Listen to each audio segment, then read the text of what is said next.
Mais bien, chers frères,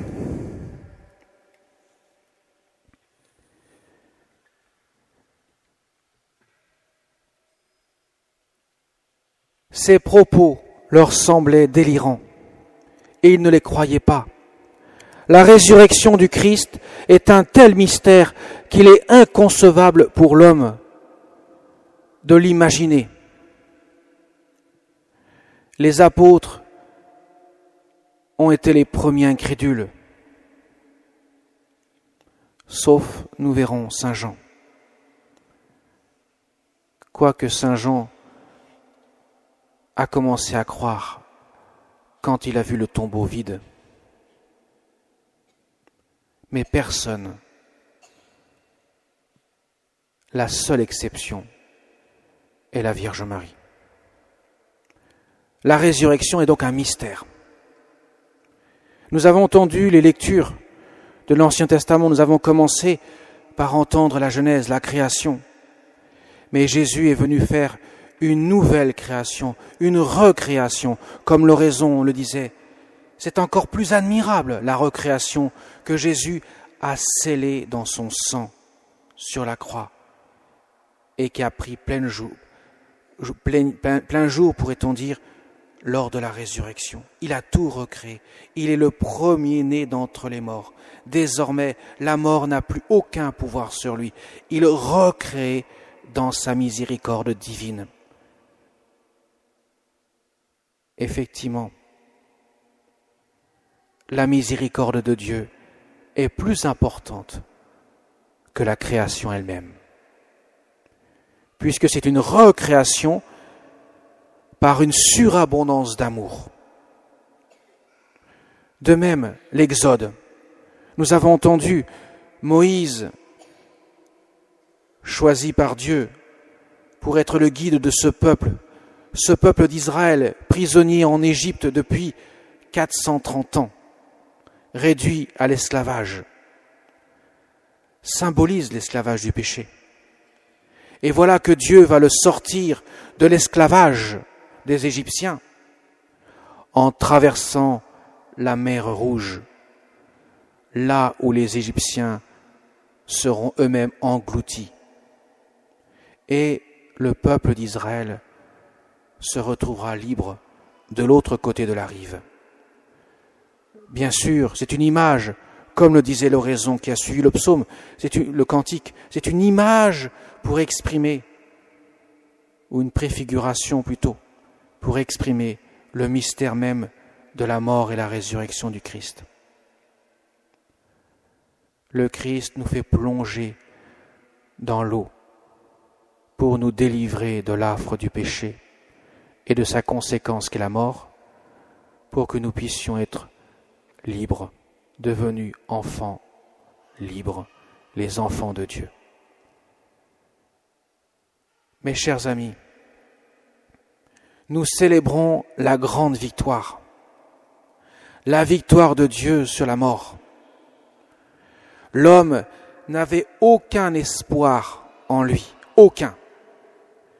Sans l'aide de Dieu, l'homme était voué à une mort éternelle, alors que son cœur aspirait à une vie éternelle, puisque Dieu l'avait créé à son image et à sa ressemblance.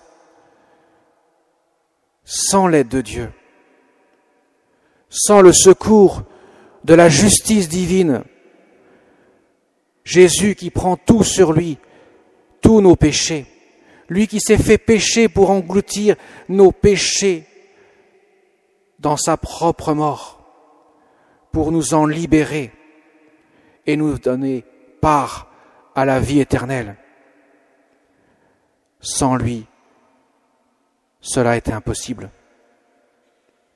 Mes chers amis, aujourd'hui nous célébrons l'espérance, car désormais nous avons la certitude que Dieu a vaincu la mort. Depuis ce jour de la résurrection,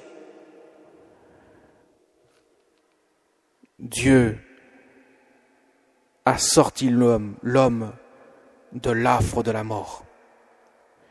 Il a même fait entrer l'humanité dans le sein de la divinité. Nous le célébrons dans 40 jours à l'Ascension. Mes chers amis, chrétiens que nous sommes, nous devons être habités par l'espérance. L'espérance n'a rien à voir avec l'espoir. L'espoir est une incertitude, mais l'espérance est une certitude de quelque chose que nous ne connaissons pas par nos sens, même pas par notre intelligence seule.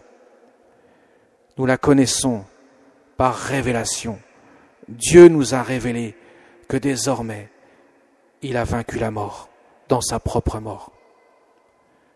Sa mort est victorieuse, elle aboutit à la liberté.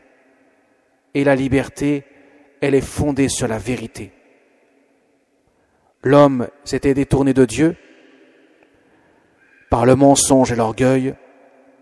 Le Fils éternel du Père, lui qui est la vérité, donc le pendant opposé au mensonge, s'est fait humble, a pris la dernière des places, jusqu'à mourir sur une croix par amour pour nous. Il est le pendant opposé à l'orgueil de l'homme qui prétendait être Dieu, ou comme des dieux qui connaissent le bien et le mal.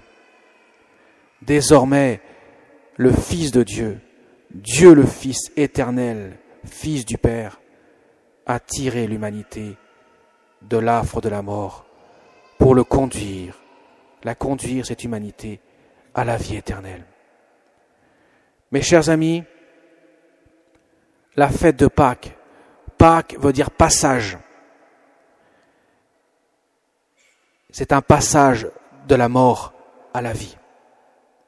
Comme saint Paul dans l'Épître aux Romains, nous avons entendu, nous sommes morts au péché pour ressusciter avec le Christ.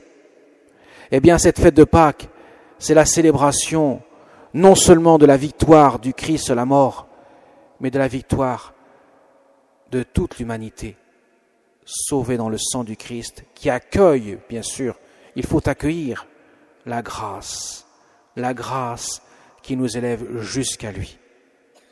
Nous recevons l'héritage de la vie éternelle parce que le Christ nous a fait enfants de Dieu. En cette nuit très sainte où nombreux catéchumènes seront baptisés, nous pouvons raviver en nous le mystère du baptême que nous avons reçu. Ce jour-là, nous avons reçu une nouvelle naissance, une naissance à la vie divine, pour que nous puissions avoir part à l'éternité de Dieu. Mes chers amis, je terminerai comme chaque fois en me tournant vers la Sainte Vierge. La Sainte Vierge, son cœur est inébranlable. Devant la croix, son espérance est totale. Devant le mystère du tombeau vide, la récompense de son espérance est présente dans son cœur. Dieu est tellement transparent à son âme, elle est tellement docile à l'action de l'Esprit Saint, que son oui, le oui de toute l'humanité exprimé le jour de l'incarnation, de l'annonciation de l'ange Gabriel, et le oui de la croix, ce glais de douleur qui a transpercé son âme, c'est notre oui, dans lequel nous devons, pourrait-on dire, s'immiscer par la prière de la Vierge Marie, par son intercession inlassable.